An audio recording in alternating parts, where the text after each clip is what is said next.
Ya pemirsa, ribuan ekor sapi di Kabupaten Tanah Laut saat ini sudah dipasang tanda pengenal di bagian telinga atau eartag. Hal ini dilakukan sebagai penanda ternak sudah divaksin. Selain itu, eartag ini memuat data tentang identitas ternak sampai usia ternak, sehingga dengan cepat mengetahui siapa pemilik ternak jika ada ternak yang merusak kebun orang atau tertabrak saat berkeliaran di jalan umum.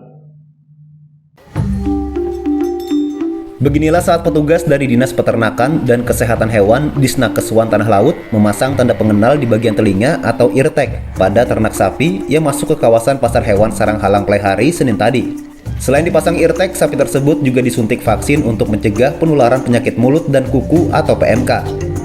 Hanya saja pelaksanaan pemasangan eartag terkendala masih adanya penolakan dari peternak, dengan dalih hewan yang dilubangi telinganya tidak sah untuk dikurbankan.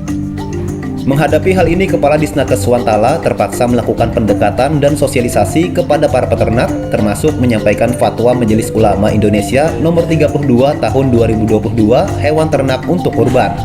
Pemasangan tanda pengenalan ini terkait dengan pelayani inseminasi buatan melalui program Sapi Kerbau Komoditas Andalan Negeri atau SIKOMANDAN, yang merupakan program Kementerian Pertanian, Direktorat Jenderal Peternakan dan Kesehatan Hewan. Adapun menurut pihak Disnakes Tanah Laut, pemasangan eartag dan vaksin merupakan syarat hewan yang masuk ke kawasan pasar hewan. Sampai bulan Januari 2023 ini sudah sekitar 9.000 ternak sapi yang dipasang eartag. Sementara target pemasangan eartag tahun 2023 sebanyak 21.000 ekor. Jadi eartag, vaksin itu yang dipersyaratkan untuk masuk di pasar hewan, serta untuk mendapatkan pelayanan reproduksi seperti IB dan pelayanan pemeriksaan kebuntingan atau kelahiran. Kita juga ini kalau ada masalah di kesehatan hewannya juga hewan tersebut ya diwajibkan pasang eartag. Fungsi daripada eartag sangat jelas, umpamanya terjadi katakanlah ternak tersebut umpamanya makan milik warga, memakan tanaman milik warga, atau terjadi kecelakaan di jalan. Apabila memasang eartag akan ketahuan siapa pemiliknya, itu lebih utama lagi, sehingga tidak ada tuduh-menuduh ini punya siapa. Ini bisa ditentukan kalau memasang eartag.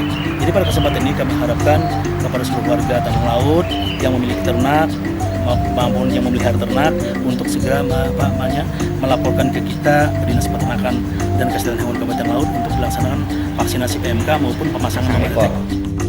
Ditambahkan Kepala Disnakes Tanah Laut, meskipun wabah PMK sudah melandai, pihaknya masih akan melakukan vaksinasi terhadap ternak yang masuk ke tanah laut, termasuk yang diperjualbelikan di pasar hewan.